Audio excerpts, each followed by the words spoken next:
Hello dear students, तो मैं हूं doctor Mahesh Deshmukh, director at DCB biology. और हम लोग, अगर आप नीट एस्पिरेंट हो तो आपके लिए लेके आए हैं बहुत ही बढ़िया और इनोवेटिव न्यू इंडिया का सेशन, दैट इज ढासू स्टेटमेंट्स विथ डीसीबी बायोलॉजी। बच्चों, एनसीईआरटी से बहुत सारे क्वेश्चंस एनसीईआरटी की लाइन पे बनते हैं। नीट में नंबर ऑफ क्वेश्चंस ऐसे आते हैं जो प्योरली एनसीईआरटी की लाइन पे पूछे जाते हैं, और ऐसे की स्टेटमेंट जो होते हैं तो नंबर ऑफ टाइम हम लोग रिवीजन तो कर लेते हैं, लेकिन ऐसी स्टेटमेंट पे हमारा ध्यान नहीं जाता है। तो ऐसी कौन सी स्टेटमेंट है जो हम लोगों ने प्रिपेयर करनी चाहिए? ऐसी कौन सी स्टेटमेंट है जो हमें 360 आउट ऑफ 360 से दूर रखती है? तो वो सारे स्टेटमेंट मैं आपके लिए लेके आया हूं। तो स्टार्ट करते हैं ढासू statements with doctor Mahesh, DCB biology. तो बच्चों, सबसे पहला चैप्टर हम लोग स्टार्ट करेंगे लिविंग वर्ल्ड में। हर एक चैप्टर यहां पे आपका प्रिपेयर करवाने वाला हो, हर एक चैप्टर के की पॉइंट्स, हर एक चैप्टर के ढासू स्टेटमेंट मैं आपके सामने लेके आऊंगा। इसकी पीडीएफ, हाइलाइटेड पीडीएफ भी मैं आपको मेरे ऐप पे देने वाला हूं। आप वहां से डाउनलोड करके वो स्टेटमेंट को अगर अच्छे से प्रिपेयर करते हो तो 101% आपका बायोलॉजी का score sure shot increase, improve होने ही वाला है। तो शुरू करते हैं दोस्तों। First topic, that is living world. मैं यहां पे बस वो स्टेटमेंट जो इंपॉर्टेंट है वही लेने वाला हूं।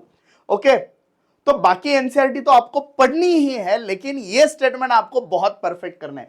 तो पहला स्टेटमेंट, की स्टेटमेंट, ढासू स्टेटमेंट लिविंग वर्ल्ड का ये है, the number of species that are known and describe range between 1.7 to 1.8 million. तो हमारे पास जितने नंबर ऑफ स्पीसीज है जो हमें मालूम है, और जिनको हमने डिस्क्राइब किया है, उसका नंबर कितना है? तो 1.7 to 1.8 million. Okay, next, this refers to biodiversity. और अब देखो, बायोडाइवर्सिटी का डेफिनेशन देखो, number and type of organisms present on the earth. Number and type of organism present on the earth, this is called as biodiversity. Next statement देखते हैं बच्चों, nomenclature या naming, यानी किसी भी चीज को नाम देना कब पॉसिबल है? Only possible when the organism is described correctly and we know to what organism the name is attached to. This is called as identification. तो डिस्क्रिप्शन को एक स्टैंडर्ड वर्ड क्या यूज किया जाता है? आइडेंटिफिकेशन। तो नॉमेनक्लेचर कब पॉसिबल है? जब ऑर्गेनिज्म को हम करेक्टली डिस्क्राइब करेंगे, उसको आइडेंटिफाई करेंगे। प्लांट के लिए नॉमेनक्लेचर में कौन सा मतलब इंटरनेशनल कमिटी है? तो international code for botanical nomenclature. वैसे ही जू के लिए ICZN, international code for zoological nomenclature. अब देखो, description of any organism should enable the people. किसी भी ऑर्गेनिज्म का हम लोग जब डिस्क्रिप्शन करते हैं, तो अगर मैं कोई डिस्क्रिप्शन 10 लोगों को बताता हूं तो 10 लोगों का कंक्लूजन किसी एक ही चीज पे आना चाहिए। इतना करेक्ट डिस्क्रिप्शन होना चाहिए। So description of any organism should enable the people in any part of the world to arrive at the same name. Next, each name has two component. हर एक नाम के पास कितने कंपोनेंट होते हैं? 2 कंपोनेंट होते हैं। एक होता है जेनेरिक नेम यानी जीनस का नेम, दूसरा होता है स्पेसिफिक एपिथेट यानी स्पीसीज का नेम। नेक्स्ट, इसे हम लोग कहते हैं बायनोमिनल नॉमेनक्लेचर, और किसने दिया था? तो कार्लस लिनियस ने दिया था। इसका एक एग्जांपल आपको दिया, मैंगीफेरा इंडिका, जिसमें Mangifera is the genus name and indica is the species name. Okay, अब नॉमेनक्लेचर के कुछ रूल्स आपको दिए हैं, that biological names are generally in Latin. Biological नाम किसमें होते हैं? लैटिन में होते हैं। एंड रिटन इन इटालिक्स, अगर हम लोग टाइप करते हैं तो इटालिक में होते हैं, हैंड रिटन होते तो अंडरलाइन करते हैं। दे आर लैटिनाइज्ड और डिराइव्ड फ्रॉम लैटिन। या तो वो लैटिन वर्ड होता है या तो हमारी वर्ड को हम लोग लैटिनाइज करते हैं। ऐसा तो जरूरी नहीं है ना कि यार मेरे पास जो नाम है वो लैटिन में होना ही चाहिए था, नहीं है। तो हम लोग हमारी नाम को लैटिनाइज कर सकते हैं, हमारी नाम को लैटिनाइज कर सकते हैं। जैसे मैं हूं महेश देशमुख, तो देशमुखीजम ऐसा भी मैं कर सकता हूं, है ना। देशमुखी फेरा ऐसा भी मैं कर सकता हूं। तो इसे हम लोग कहते हैं लैटिनाइज करना। The first word in the biological name represent, पहला वर्ड क्या रिप्रेजेंट कर रहा है? जीनस। दूसरा क्या रिप्रेजेंट कर रहा है? Specific epithet. Both the words in biological name when hand written, जब भी हैंड रिटन होंगे सेपरेटेड अंडरलाइन होगा, यानी जीनस का अंडरलाइन अलग और स्पीसीज का अंडरलाइन अलग। ओके, प्रिंटेड होगा तो इटैलिक में होगा। Next, the first word denoting genus capital letter से शुरू होगा, स्पीसीज का नाम स्मॉल लेटर से शुरू होगा। अब कुछ नाम के आगे एक एब्रिवेटेड मतलब साइंटिस्ट का नाम होता है ना, जैसे ये यहाँ पे मैंगीफेरा इंडिका लीन, तो ये क्या सजेस्ट करता है, तो वो ऐसे साइंटिस्ट का नाम है जिसने वो सबसे पहले उस स्पीसीज को डिस्क्राइब किया है। क्या किया है? First describe, not discovered. So classification is the process by which anything is grouped into convenient categories. Classification का मतलब क्या होता है? किसी को भी आप convenient categories में डालो based on some easily observable character. किस पर depending? Easily observable characters. Next, the scientific term for these categories is taxa. Scientific term क्या होती है category को? Taxa. Okay, taxa can indicate categories at very different level, अलग अलग level पे दिखा सकता है। स्पीसीज सबसे छोटी लेवल है। Number of species comes together into genus, थोड़ा ऊपर की लेवल है। Number of genus comes into families, थोड़ा ऊपर का लेवल है। Okay, number of families comes into order, थोड़ा ऊपर का लेवल है ना। फिर ऑर्डर किस में आएगा? तो क्लासेस में आएंगे। क्लास किस में आएंगे? फाइलम या डिवीजन में आएंगे। वो किस में आएंगे? किंगडम में आएंगे। समझ में आ रहा है? तो हमारे पास नॉर्मली 5 किंगडम क्लासिफिकेशन सिस्टम आपको आपकी सिलेबस में दिया हुआ है। वैसे तो अभी 6 किंगडम क्लासिफिकेशन सिस्टम हम लोग यूज करते हैं, है ना, लेकिन आपकी बुक तक कौन सा है, आपकी लेवल पे कौन सा है? 5 किंगडम क्लासिफिकेशन। तो ये अलग अलग लेवल हो गए, स्पीसीज अलग हो गया, जीनस अलग हो गया, फैमिली अलग हो गया, ऑर्डर अलग हुआ, क्लास अलग हुआ, फाइलम अलग हुआ, किंगडम अलग हुआ। So based on characteristics all living organism can be classified into different taxa. सारे ऑर्गेनिज्म को अलग अलग टैक्सा में डाल सकते हैं। जैसे मैं होमो सेपियन, सेपियन क्या हो गई मेरी? स्पीसीज। होमो क्या हो गई मेरी? Genus, right.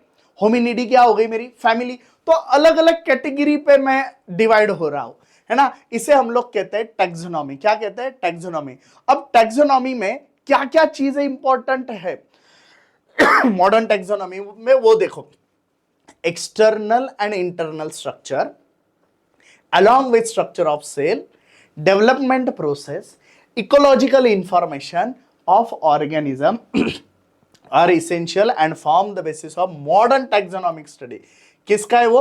Modern taxonomic study का बेस फॉर्म कर रहे हैं। समझ में आ रहा है आपको? समझ में आ रहा है? Okay, next, characterization, identification, classification and nomenclature. ये सीक्वेंस याद रखो। Characterization, identification, classification, nomenclature are the processes that are basic to taxonomy. समझ में आ गया? Earliest classification were based on किस पे था? Use of various organism. Earliest किस पे था? यूज ऑफ, मतलब जैसे प्लांट है, खाने के लिए यूज होने वाला प्लांट, घर बनाने के लिए यूज हुआ वाला प्लांट, है ना, कपड़े बनाने के लिए यूज होने वाले प्लांट। तो डिपेंडिंग ऑन द यूज हम लोग उसे क्लासिफाई करते थे। ओके, नेक्स्ट टर्म बहुत इंपॉर्टेंट है, वो है सिस्टमैटिक। तो ये वर्ड का कहां से डिराइव हुआ? Latin word that is Systema. ये वर्ड सबसे पहले लीनियस ने अपनी बुक के लिए यूज किया था, Systema नेचुरे। Okay, title of his publication. अब देखो द स्कोप ऑफ सिस्टमेटिक क्या क्या है ना। लेटर इनलार्ज किया गया है, इंक्लूड क्या क्या है? आइडेंटिफिकेशन है, नॉमेनक्लेचर है, क्लासिफिकेशन है। आइडेंटिफिकेशन, नॉमेनक्लेचर, क्लासिफिकेशन, ये किस में आता है? सिस्टमैटिक्स में। And also it takes into account evolutionary relationships between organism. दो ऑर्गेनिजम्स के एवोल्यूशनरी रिलेशनशिप को भी ये कंसिडर करता है। Okay, next, taxonomic categories. Classification is not a single step process. ये सिंगल स्टेप प्रोसेस नहीं है, but involves hierarchy of steps in which each step represent a rank और कैटेगरी। टैक्सॉन, उसे हम लोग कहते हैं यूनिट ऑफ क्लासिफिकेशन। अब यूनिट ऑफ क्लासिफिकेशन यानी देखो, ग्रुप क्या रिप्रेजेंट करता है? कैटेगरी। कैटेगरी फर्दर क्या डिनोट करेगा? रैंक। एंड ईच रैंक, उसी को हम लोग कहते हैं taxon, represent unit of classification. यानी टैक्सॉन क्या हो गया? Unit of classification. Okay, right. So taxonomical studies of all known organism have led to the development of common categories. कुछ common categories बनाए हम लोगों ने, जैसे किंगडम, प्लांट में आए तो डिवीजन, एनिमल में आए तो फाइलम, उसके नीचे क्लास, उसके नीचे ऑर्डर, उसके नीचे फैमिली, उसके नीचे जीनस, उसके नीचे स्पीसीज। ओके, तो ये अलग अलग कैटेगरीज है, किंगडम, फाइलम और division, class, order, family, genus and species. All organisms including those in the plant and animal kingdom have species as the lowest category. सबसे छोटी कैटेगरी कौन सी है? स्पीसीज है. Number of species in genus, number of genus in family, family आएंगे class में, class आएंगे order में, है ना, सॉरी ऑर्डर, फिर ऑर्डर आएंगे क्लास में, क्लास आएंगे डिवीजन में, डिवीजन आएगा किंगडम में. समझ में आ गया, राइट. नेक्स्ट देखो, अब देखो हर एक कैटेगरी में आपको कुछ ना कुछ अलग दिया हुआ है और उस पर क्वेश्चन बनेगा. बाकी यहां पे जो एग्जांपल दिए हुए हैं उसके दो फ्लो चार्ट आपको अलग से लिखने हैं, दो फ्लो चार्ट अलग से लिखने हैं, मैंने ऑलरेडी आपको दिए हुए हैं, है ना. और अगर आपको चाहिए तो आप ऐप में मैं वो भी डालने वाला हूं, वो भी आप ले सकते हो. सीधा सीधा सब दे दिया मैंने. स्पीसीज कौन से थे, फिर कौन सी जीनस में आते थे, फिर उनकी फैमिलीज क्या है, फिर उनकी ऑर्डर क्या है, फिर उनका क्लास क्या है, फिर प्लांट की केस में डिवीजन कौन सा है, एनिमल की केस में फाइलम कौन सा है, एंड फाइनली किंगडम. ये सब मैंने दिया हुआ है. अब स्टेटमेंट देखो, बस स्टेटमेंट. सो स्पीसीज क्या होते हैं? जिनमें फंडामेंटल सिमिलरिटीज हो. One should be able to distinguish one species from the other closely related species based on the distinct morphological differences. किस पे डिपेंड होते हैं? Distinct morphological differences. नेक्स्ट देखो, नेक्स्ट देखो जीनस. जीनस क्या है? Comprises group of related species which has more characters in common in comparison to species to other genera. यानी जो क्लोजली रिलेटेड स्पीसीज है, अलग अलग है लेकिन क्लोजली रिलेटेड है, उनको हम लोग एक जीनस में रखते हैं. सो ये स्टेटमेंट याद रखो, genera are aggregates of closely related species. समझ में आ गया. अब फैमिली में भी वैसे ही बहुत इंपॉर्टेंट स्टेटमेंट दिया. फैमिली क्या है? Group of related genera. अब ये वाली चीज अच्छे से याद रखो. with still less number of similarities as compared to different genus. Okay, अब देखो, families are characterized on the basis of both vegetative and reproductive features of plant species. ये वाली स्टेटमेंट को याद रखो. families are characterized on the basis of vegetative and reproductive features. किसकी case में? Plant की केस में. नेक्स्ट ऑर्डर में आते हैं. ऑर्डर क्या है? Order and other higher taxonomic categories जो होते हैं are identified based on aggregates of character. आपको पूछेंगे ऑर्डर और हायर कैटेगरीज किस पे हम लोग ये सेपरेट करते हैं, तो based on aggregates of character. Order being higher category, order जरा हायर कैटेगरी है, is the assemblage of the families which exhibit few similar character. ऐसे फैमिली को लेके आ रहे हैं जिनमें कुछ ना कुछ सिमिलरिटी है. Next class, this category include related order. फिर फाइलम में ये देखो, ये एनिमल के बारे में दिया है. Based on the common feature like presence of notochord and dorsal hollow neural system are included in phylum chordata. अब किंगडम के बारे में आपको दिया है. अब आगे देखो, टैक्सोनॉमिस्ट हैव आल्सो डेवलप्ड सब कैटेगरीज.